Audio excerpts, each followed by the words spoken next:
Good morning, everybody. This is Stephen Pugh of the Home Bible College. It's February the 7th, and we're looking at Matthew chapter 26. And we have today 6 small paragraphs. The first paragraph, I'll run through them for you. The first paragraph is that when the Lord Jesus had finished all these sayings, he said to his disciples, "You know that after 2 days is the feast of Passover, and the Son of Man is betrayed to be crucified."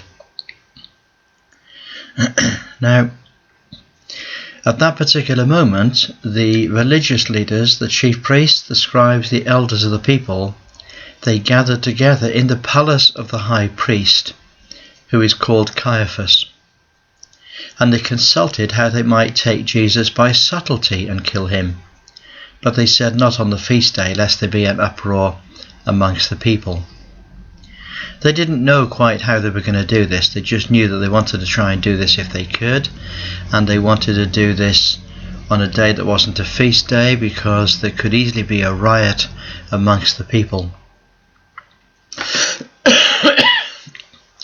Now, when Jesus was in Bethany in the house of Simon the leper, there came a woman having an alabaster box of very precious ointment, and poured it on his head as he sat at meat. When the disciples saw it, they had indignation, saying, "To what purpose is this waste?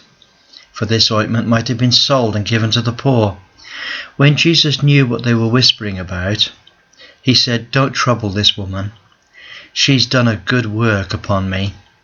You always will have the poor with you, but me you will not always have with you. For in that she's poured this ointment on my body, she has done it for my burial." Of course, she may not have realized that she was doing that, but that's what she was doing. "Verily I say unto you, wheresoever this gospel is preached in the whole world, there shall also this, which this woman hath done, be told for a memorial of her." There's lots of people in the Bible that are unnamed. We don't know the name of this woman. But her act of worship is astounding. She gives her most precious thing, and she pours it unsparingly upon his head. And the odour of that ointment would have remained with the Lord Jesus right through his betrayal, his crucifixion, and even to his resurrection. Then one of the 12, called Judas Iscariot, went to the chief priests. You see, this act of worship for her was the height of her devotion.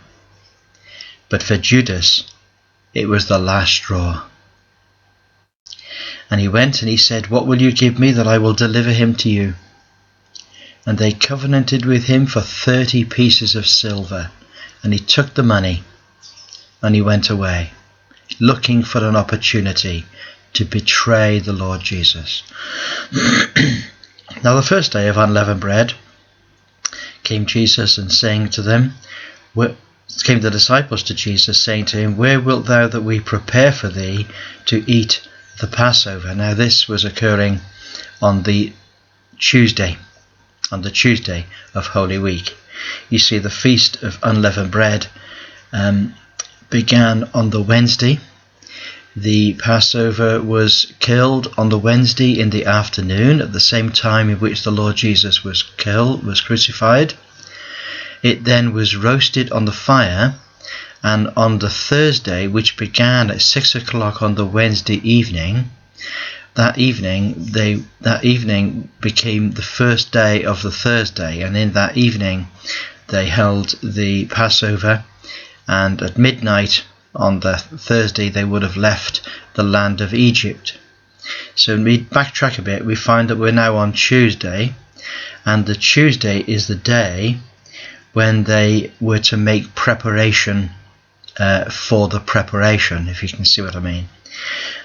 So on the Tuesday they hadn't got a place to go to yet, but they say to the Lord Jesus, "Where are we going to have the Passover?" And he says, "We'll go into the city, and you'll find a man there, and tell him that you would like to celebrate the Passover in his upper room. Now these upper rooms were on the rooftop.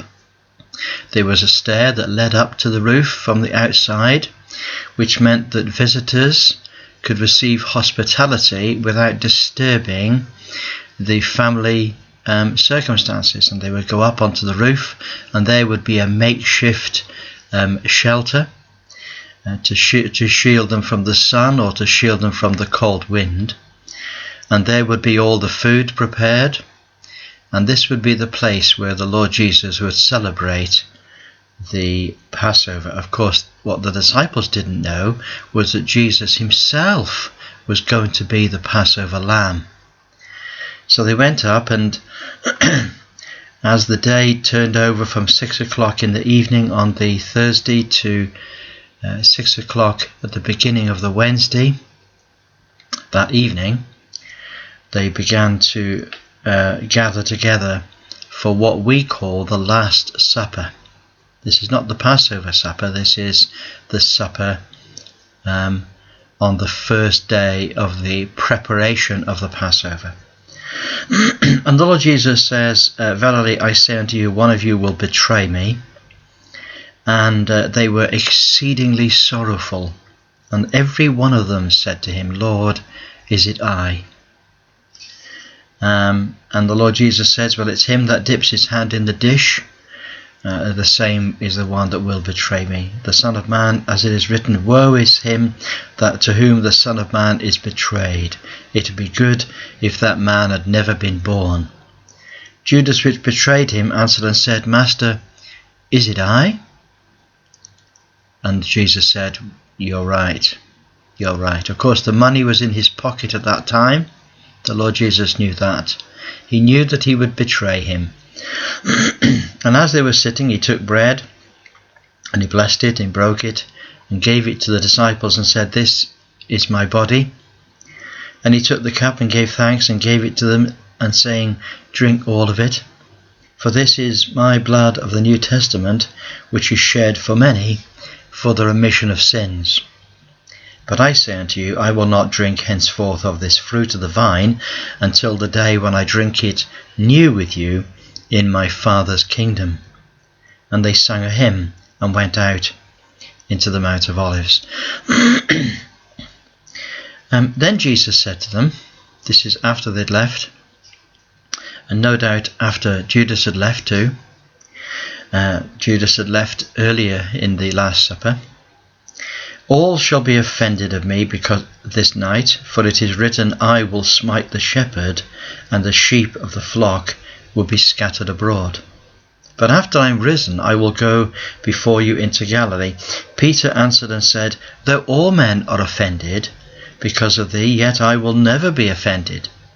Jesus said to him, "Verily I say unto thee, that this night, before the cock crow, thou shalt deny me thrice."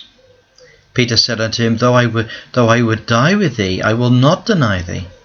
And likewise also said they all.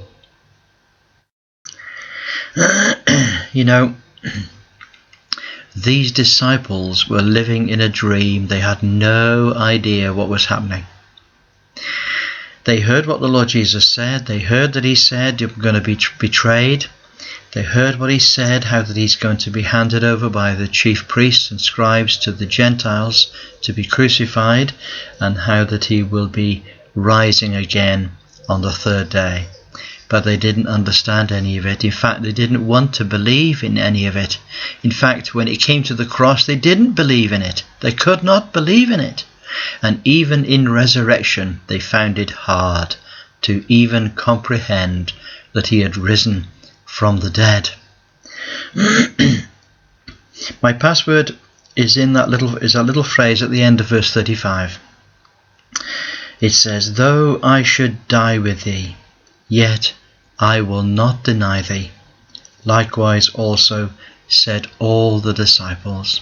All these disciples, they just did not understand their own level of commitment. They did not understand their own fear. They did not understand that they would be so frightened that they would deny the Lord, and they would leave him in his darkest hour. They would leave him.